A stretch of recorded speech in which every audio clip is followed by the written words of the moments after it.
بسم اللہ الرحمن الرحیم۔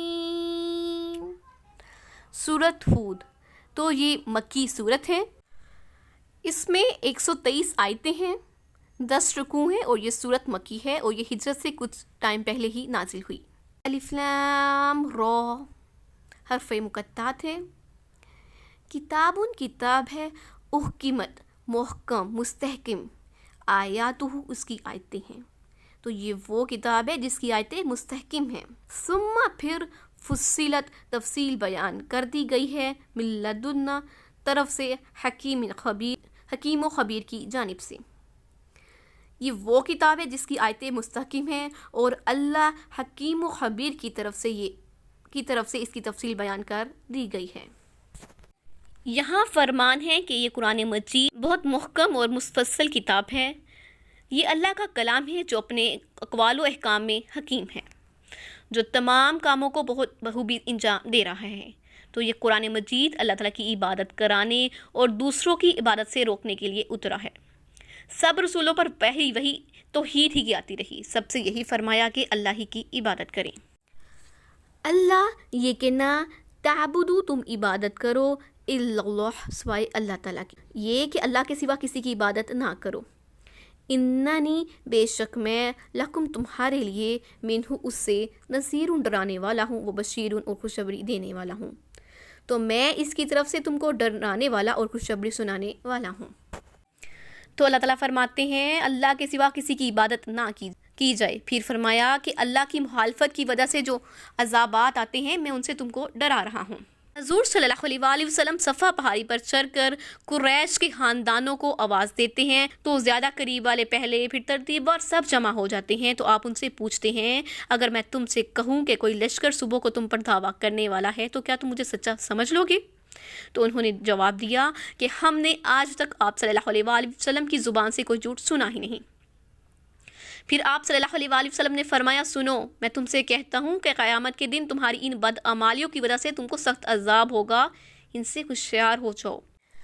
وَأَنِ اسْتَغْفِرُوا اور اگر بخشش مانگو گے، ربکم وہ تمہارا رب ہے، اپنا سمجھ کے مانگو اس سے بخشش، وہ تمہیں لوگوں کی طرح شرمندہ نہیں ہونے دے گا، وہ تمہارے گناہوں کو چھپائے گا، تمہیں بخش دے گا، چپکے سے لوگوں کو پتہ بھی نہیں چلے گا کہ ایسا گناہگار شخص ہم میں موجود تھا۔ لیکن اللہ ہے وہ جو سب کے عیبوں پر پردہ ڈالنے والا ہے، وہ تیرے عیبوں کو ڈھانپ لے گا اور تجھے بخش دے گا۔ ثم پھر توبو توبہ کرو، الیہ اسی کی طرف توبہ کرو، یمتعوکم وہ فائدہ دے گا تم کو، متاعا حسنا بہترین فائدہ، اچھا فائدہ، الی اجل مسمى ایک مدت تک، ایک مقرر وقت تک، ویؤتی اور دے گا کل ہر ذی فضل صاحب فضل کو فضلہ اپنا فضل، اور ہر صاحب فضل کو اپنا فضل عطا فرمائے گا۔ وَإِن تَوَلَّوْا اور اگر پھر جاؤ گے تم، فَإِنِّي تو بے شک میں خافو ڈراتا ہوں، علیکم تمہیں عذاب یوم کبیر بڑے دن کے عذاب کا۔ تو نبی کریم صلی اللہ علیہ وسلم فرماتے ہیں اگر رو گردانی کرو گے تو مجھے تمہارے بارے میں قیامت کے بڑے دن کے عذاب کا خوف ہے، کیا ہوگا اس وقت تم لوگوں کے ساتھ۔ پھر ارشاد ہوتا ہے کہ اے نبی کریم صلی اللہ علیہ وسلم یہ بھی کہہ دو، یہ بھی پیغام پہنچا دو، ان کو بتا دو صاف صاف کہ میں تمہیں اپنے گزشتہ گناہوں سے توبہ کرنے اور آئندہ کے لیے اللہ تعالیٰ کی طرف رجوع کرنے کی ہدایت کرتا ہوں۔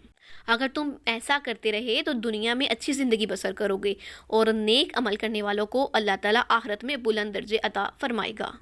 تو قرآن مجید نے آیت من عمل صالحا من ذکر او انثی میں فرمایا ہے کہ جو مرد عورت ایماندار ہو کر نیک عمل بھی کرتا رہے ہم اسے پاکیزہ زندگی سے زندہ رکھیں گے۔ اللہ اللہ کی طرف مرجعوکم لوٹ کر جانا ہے تم کو، وَهُوَ عَلَى كُلِّ شَيْءٍ قدیر اور وہ ہر چیز پر قادر ہے۔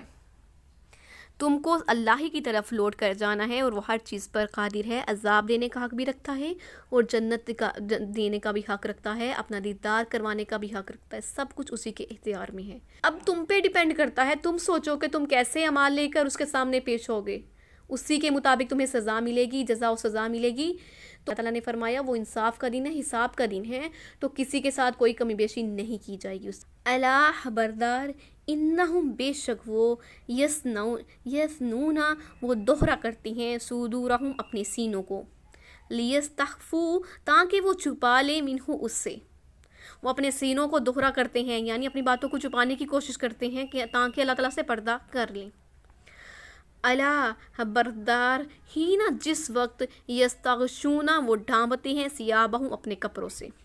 تو جس وقت یہ اپنے کپڑوں سے ڈھانپ رہے ہوتے ہیں یعلم جانتا ہے ما یسرون جو وہ چھپاتے ہیں وما یعلنون اور جو وہ ظاہر کرتے ہیں.